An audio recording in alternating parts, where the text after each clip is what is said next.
In the dimly lit corner of Starbase Epsilon's most notorious watering hole, the Cosmic Drift, two figures hunched over the bar. The establishment wasn't much to look at, just another prefabricated module, hastily attached to the outer ring of the station, but it served the best synthahole this side of the Cygnus arm, and asked no questions of its patrons. Perfect for spacers passing through with stories they needed to unburden. Krell, a veteran spacer with skin that had long ago taken on the bluish pallor of those who spent too much time in hypersleep, nursed a glass of amber liquid. His companion, the bartender, a Nexian named Torth, whose six-fingered hands polished glassware with practiced efficiency, listened with professional interest. "What's a human?" Torth asked, his crystalline eyes reflecting the dim overhead lights as he arranged bottles on the shelf behind him. The spacer paused, then took a deep pull on his drink. The liquid burned pleasantly down his throat, and he savored the sensation before answering. "You know monkeys?" "Sure," said the bartender, his attention now fully on Krell. "Fairly common evolutionary niche. They're omnivorous pack animals, right? Generally aggressive, opportunistic, and smart. Well, a human is basically a monkey, but no tail, and not much fur, although they like wearing the skins of other animals." Torth's facial ridges contracted slightly, the Nexian equivalent of a grimace. "Sounds gross," he said, although wearing other animals' skins wasn't that unheard of for really primitive sapients. "Yeah, that and the carrion eating. Apparently, they evolved from a weird breed of scavenger monkeys, and they've never lost their taste for rotten meat, although they call it cured, or aged, or whatever. They really like rotten animal meat." The bartender's crystalline eyes widened slightly. "Wait, these guys have spaceflight." "I know, right?" Krell chuckled darkly. "You wouldn't believe what their taste for meat does to their ecosystem. Last time we checked in, we gave them a half-century before a mass extinction event, just on the sheer numbers of meat animals they're breeding alone. That's not even starting on all the other shit. That doesn't sound like a smart set of priorities." Torth's voice carried the weariness of one who had heard countless tales of civilizations that had destroyed themselves. The spacer took another slug of his drink. "You know, they had dropped nuclear bombs on civilians before they even discovered transistors. Their rocket technology was developed because one of their factions was losing a war, and they wanted to kill enemy civilians out of pure spite." "Sounds really messed up," said the bartender.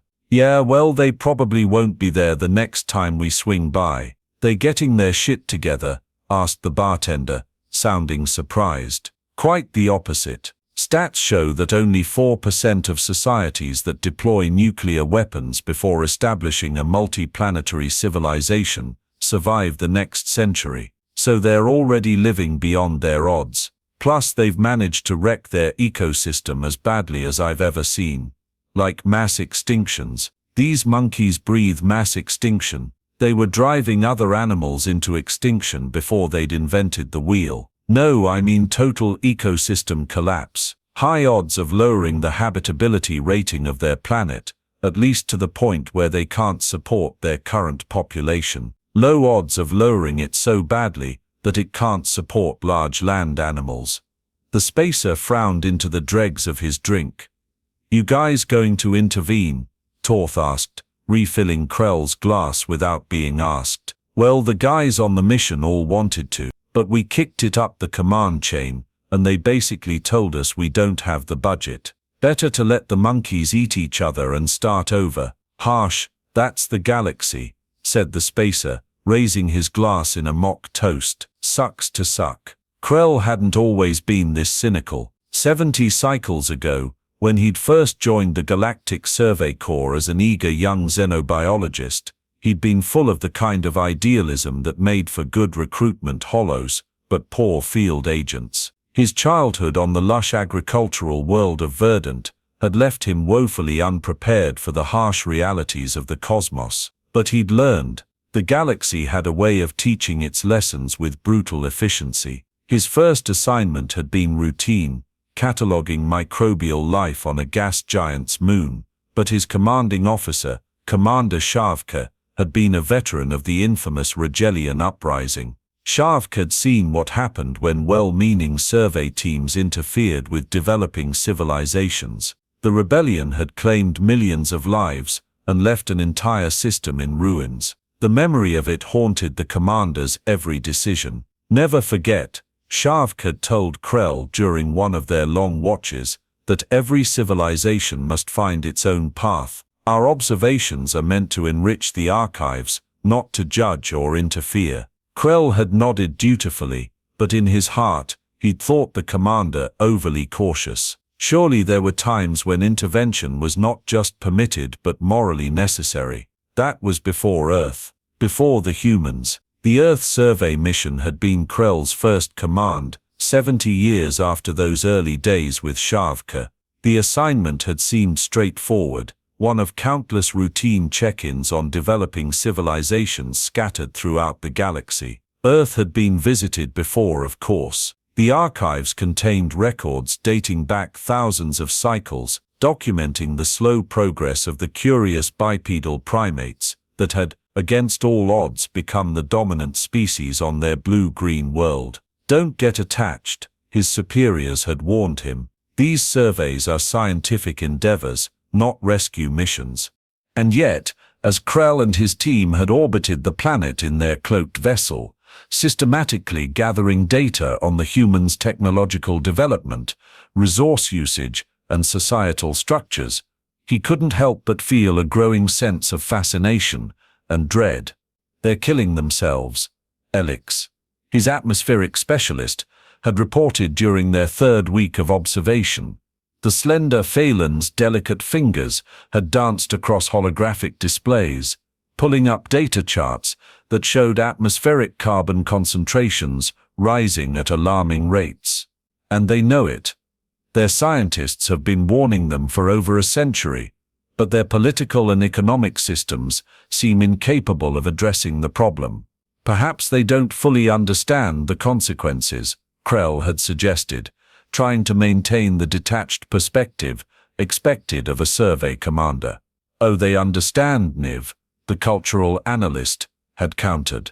Her multifaceted eyes had reflected the screens before her, displaying countless human news reports, scientific journals, and public protests.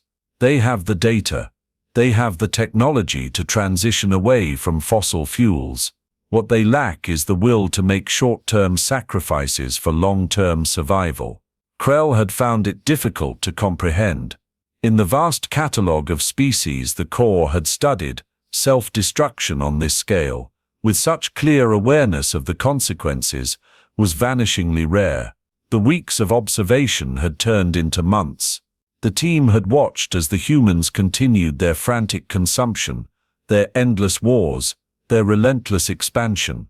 Yet alongside the destructive tendencies, they'd also witnessed extraordinary feats of creativity, compassion, and resilience. They create such beautiful things, Talia, the cultural anthropologist, had remarked one evening, as they'd monitored transmissions of human music, art, and literature. Their capacity for empathy extends not just to their own kind, but to other species, even to abstract concepts like justice and equality. Yet they can't seem to apply that empathy consistently. Niv had noted, they compartmentalize. They care deeply about their immediate circles, but struggle to extend that same concern to those who are distant or different. Evolutionary remnants, Krell had suggested. Their brains evolved for small tribal groups. Modern civilization emerged too quickly for their biology to catch up. As the survey had progressed, Krell had found himself increasingly troubled by what they were witnessing.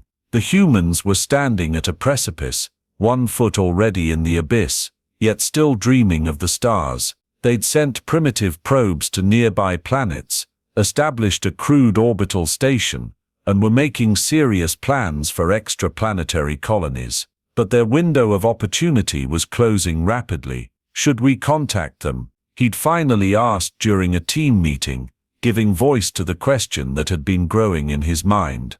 A technological nudge, perhaps. something to help them transition away from their destructive patterns before it's too late. The silence that had followed had been heavy with unspoken protocol violations. Direct contact with pre-FTL civilizations was strictly prohibited by core regulations, regulations that existed for good reasons. "Commander," Elix had said carefully, "that would be a serious breach of the non-interference directive." "I know the regulations," Krell had replied, a hint of irritation in his voice, "but we're watching an entire civilization march toward extinction. Doesn't that merit special consideration? The directive exists precisely for situations like this." Niv had reminded him, "History has shown that external intervention, however well-intentioned, often leads to worse outcomes. The Proxima incident—" "I know about Proxima,"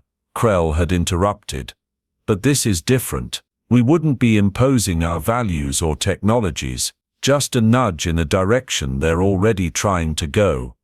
"With respect, sir," Talia had interjected, her voice soft but firm, "that's exactly what the Arcturian survey team said about Proxima Centauri b. They thought they were helping, providing clean energy technology to a civilization on the brink of collapse. Within a decade, the technology had been weaponized, and 90% of the population was dead." Krell had known she was right. The Core's archives were filled with similar cautionary tales. But as they'd continued their survey of Earth, documenting the accelerating climate shifts, the increasing frequency of resource wars, the mass migrations of displaced populations, he'd found it increasingly difficult to maintain the detached perspective his position demanded. In the end, he'd done what protocol required. He'd compiled their findings, drafted a comprehensive report, and submitted it to Core headquarters, with a formal request for intervention consideration. The response had been swift and unequivocal: request denied, continue observation, maintain non-interference protocols. Krell had complied, of course. What choice did he have? To violate direct orders would mean the end of his career, possibly even criminal charges, and perhaps headquarters was right. Perhaps the humans needed to solve their own problems, or face the consequences of failure. The survey had concluded after a standard cycle, and Krell had directed their ship toward the nearest hyperspace node, carrying a wealth of data and a burden of unresolved questions. As Earth had receded in their viewports, Talia had stood beside him on the observation deck. "They might surprise us," she'd said softly.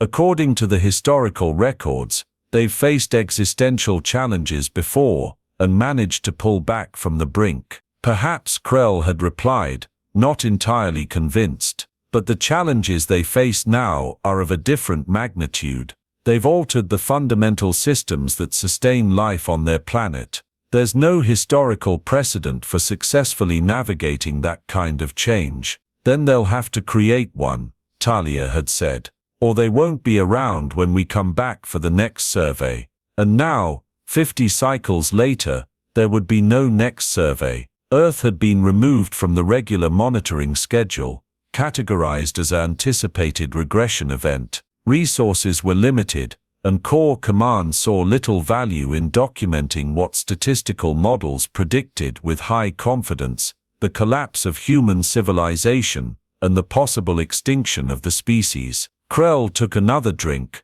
letting the synthetic alcohol burn away the lingering regret. He'd followed the rules. He'd done his job. That was all anyone could expect. "You ever wonder," Turth said, interrupting Krell's brooding, "if we're doing the right thing? With the non-interference policy, I mean." Krell eyed the bartender with new interest. Most station personnel avoided discussing core policy, especially the more controversial aspects. "Sounds like you've got an opinion on the matter."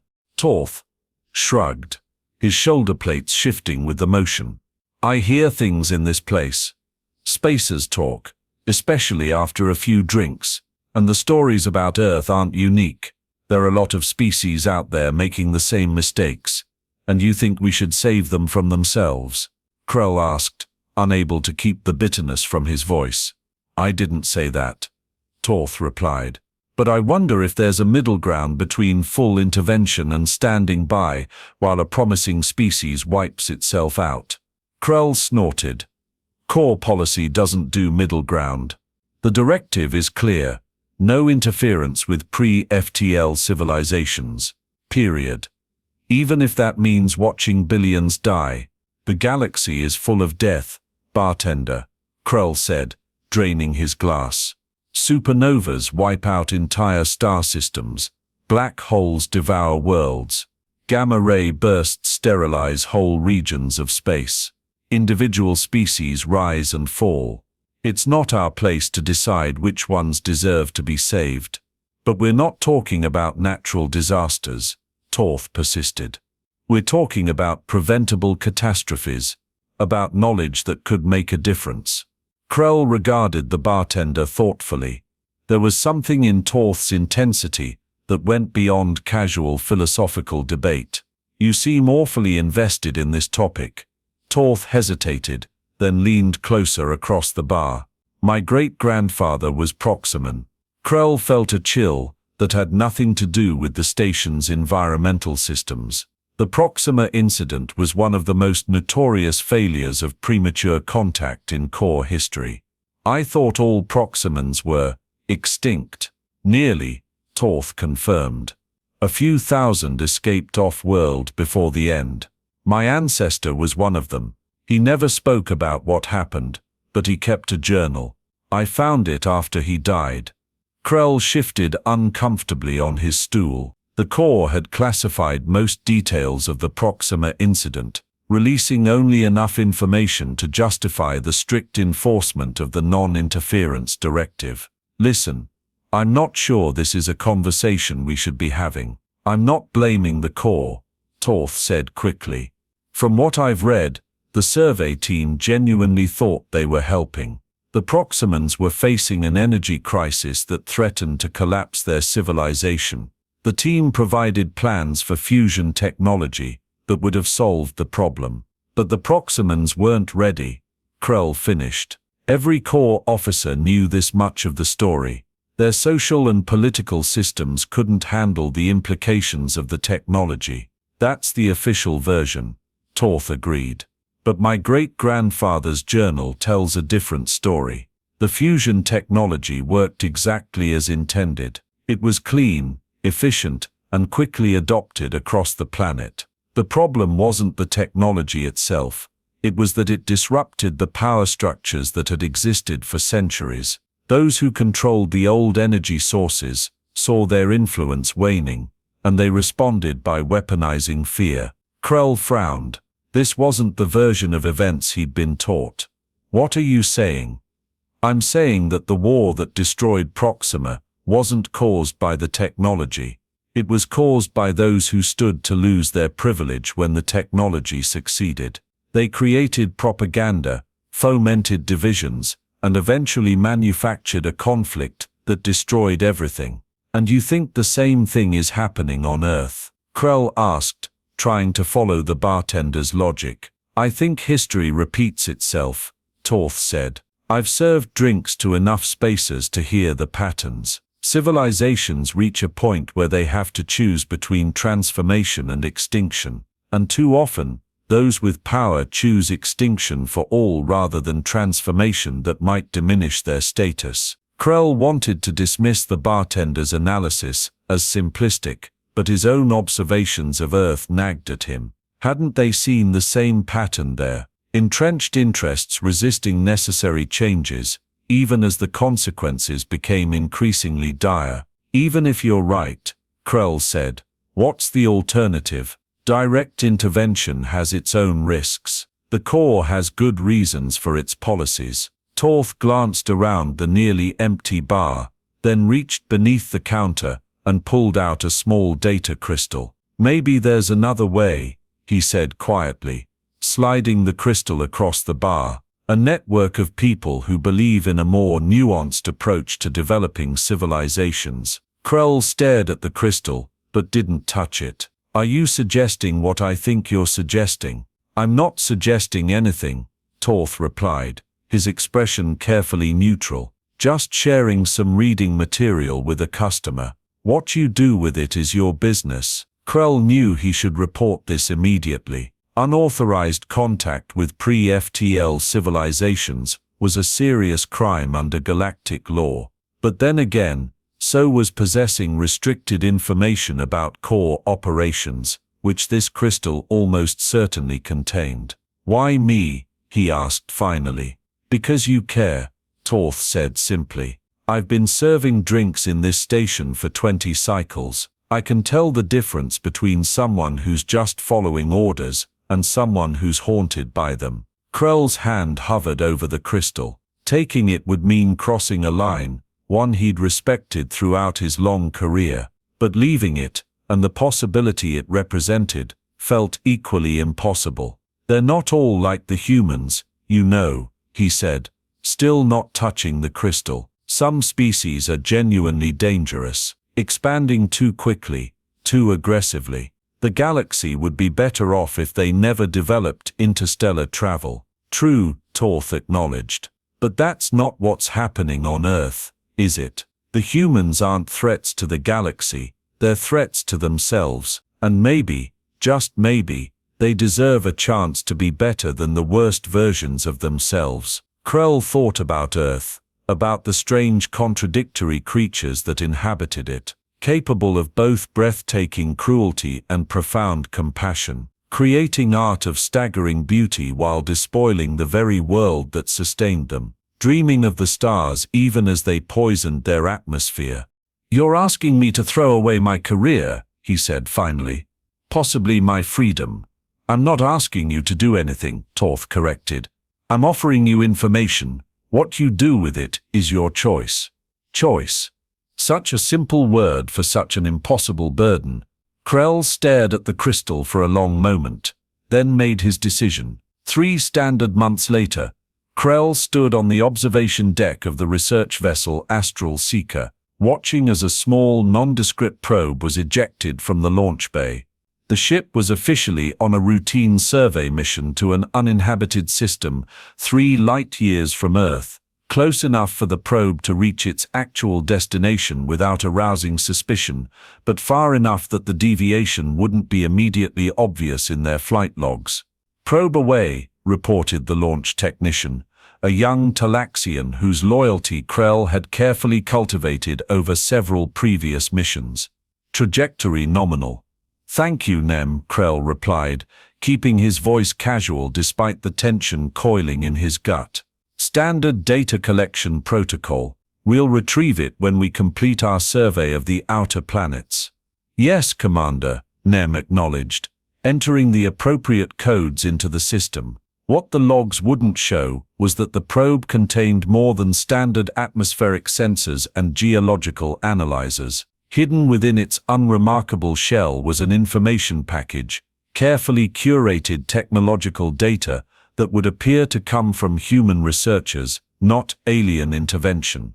The package would be delivered to several key scientific facilities around the planet, using security vulnerabilities that Krell's new associates had somehow identified in Earth's primitive digital networks. The information wouldn't solve all of humanity's problems. It wouldn't magically erase the damage they'd already done to their world or transform their social structures overnight. But it might, just might, give them the tools they needed to survive long enough to mature as a civilization, or it might accelerate their self-destruction, or trigger new conflicts over who controlled the technology, or any number of disastrous outcomes that the Core's non-interference directive was designed to prevent. Krell knew the risks. He'd spent many sleepless cycles weighing them since that fateful conversation with Torth. In the end, his decision had come down to a simple question: could he live with himself if he did nothing? The answer, he'd discovered, was no. "Are you all right, Commander?"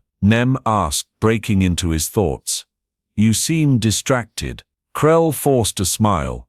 "Just thinking about the survey ahead. It's been a while since we've had a straightforward assignment." Nem nodded, accepting the explanation, and returned to monitoring the launch systems. Krell continued watching as the probe's engine flared briefly, adjusting its course before settling into the long journey toward Earth. In 6 months, it would arrive. In 8, the information would begin to disseminate through human scientific communities. And then, who could say? Perhaps the humans would squander this chance, as they had squandered so many others. Perhaps the intervention would make no difference in the end. Or perhaps, and this was the hope that had driven Krell to risk everything, perhaps it would be enough. Enough to help them weather the coming storms. Enough to keep their civilization intact long enough to develop the maturity their technological power demanded. Enough to ensure that someday when another core vessel arrived to check on their progress,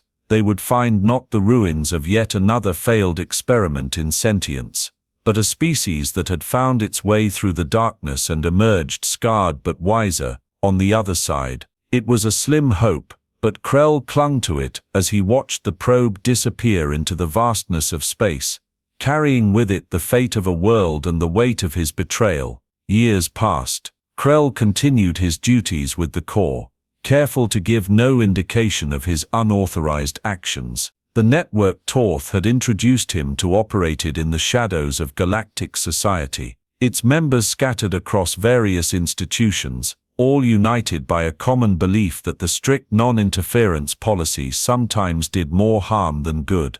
They called themselves the Custodians, an ironic choice, given that the official core policy was often justified as custodianship of the galactic ecosystem. But where the core maintained a hands-off approach to developing civilizations, the Custodians practiced a philosophy of minimal targeted intervention.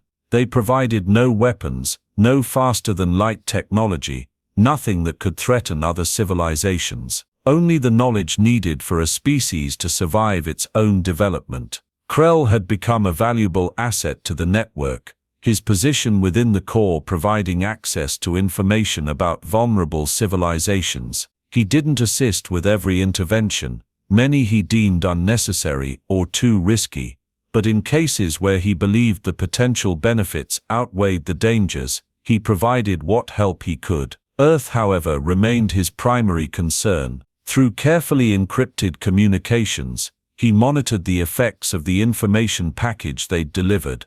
The results were mixed. The clean energy breakthroughs had been embraced by some nations, but resisted by others. The atmospheric remediation techniques had proven effective, but were being implemented too slowly to prevent significant climate disruption. The agricultural innovations had increased food security in some regions, while being weaponized for market dominance in others. In short, the humans were being painfully, frustratingly human, advancing and regressing simultaneously, their progress never linear, their capacity for both wisdom and folly on full display. They need more time, Krell had argued during a rare in-person meeting with other custodians, held under the guise of a scientific conference on an independent trading world. The changes are happening, but too slowly. Time is precisely what they don't have, countered Lorel, a Sibelian biochemist, whose flowing robes concealed both her species and her role in the network.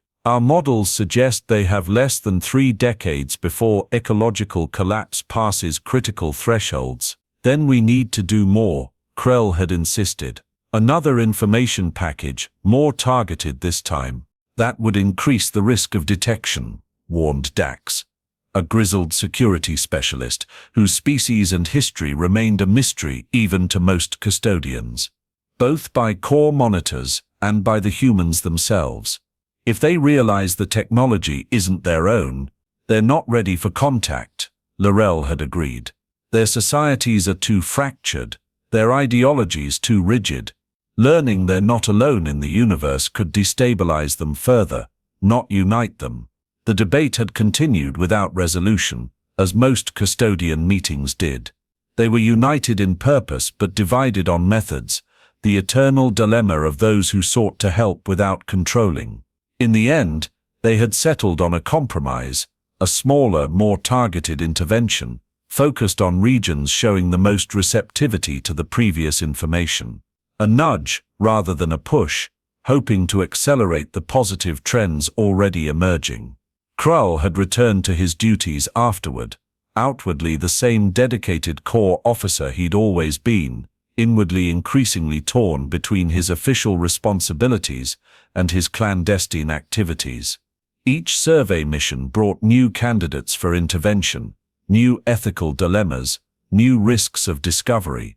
And then had come the news he'd been dreading. Earth had been removed from the regular survey schedule. He'd received the notification during a routine data update, buried among hundreds of administrative decisions from Corps headquarters. The justification had been coldly bureaucratic: resource allocation priorities, statistical modeling of developmental trajectories, cost-benefit analysis of continued monitoring.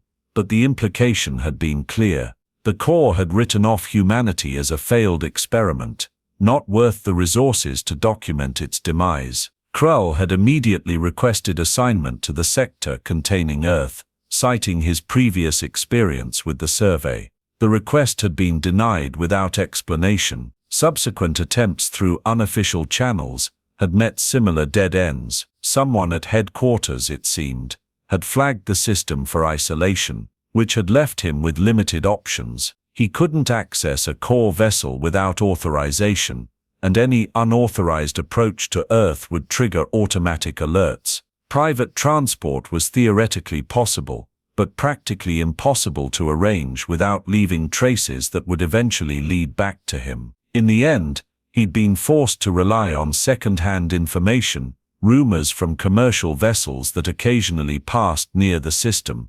fragmented data from long-range sensors, and the increasingly pessimistic models generated by custodian analysts. The picture they painted was grim: global temperatures continuing to rise, sea levels encroaching on coastal cities, weather patterns growing more extreme, resource conflicts intensifying, political systems straining under the pressure of mass migrations and economic disruption. The information packages had made a difference: more efficient energy systems, better carbon capture technologies, more resilient agriculture, but implementation remained fragmented, progress slowed by the same divisions and short-term thinking that had created the crisis. Krull had been forced to accept a hard truth: some problems couldn't be solved with technology alone. The humans' greatest challenges weren't technical but social: the capacity to cooperate at scale, to make decisions that benefited future generations at the expense of immediate gratification, to extend their circle of moral concern beyond their immediate group. Those were challenges the custodians couldn't address without the kind of heavy-handed intervention that would violate their own ethical principles. Humanity would have to solve them on their own, if they could. And so Krull had found himself here, in this dingy bar on the outer ring of Starbase Epsilon, drowning his frustrations in synthetic alcohol and sharing censored versions of his experiences with a bartender who seemed genuinely interested. Not the most dignified end to a distinguished career, perhaps, but one that felt appropriate somehow. "Another?" Torth asked, gesturing to Krull's empty glass. Krull considered refusing. He'd already had more than was wise, but nodded anyway. What difference did it make? His next assignment wouldn't begin for another 3 cycles, and his quarters on the station were depressingly empty. "You know," Torth said as he poured, "I've been thinking about those humans you mentioned." "Have you now?" Krull replied, raising an eyebrow ridge. "Planning to write a thesis?" Torth ignored the sarcasm. "You said they like to wear the skins of other animals, right? And eat rotten meat. Among other charming habits, yes. Sounds like adaptability to me," Torth mused. "Using available resources in creative ways, not pretty maybe, but effective." Krull snorted. "That's one way to look at it. And their history, violent, yes, but also resilient. Nuclear weapons before transistors, that suggests a species that develops unevenly but persistently. Most civilizations that develop world-ending weapons that early don't survive to tell about it. But they did. So far," Krull corrected. "Statistical modeling gives them." "Statistical modeling," Torth interrupted, "is based on averages, but exceptional cases exist in every dataset." Krell studied the bartender with growing suspicion. You seem remarkably well versed in xenosociological analysis for someone who pours drinks for a living. Torth shrugged, his shoulder plates shifting with practiced casualness. I hear things, and I think about what I hear,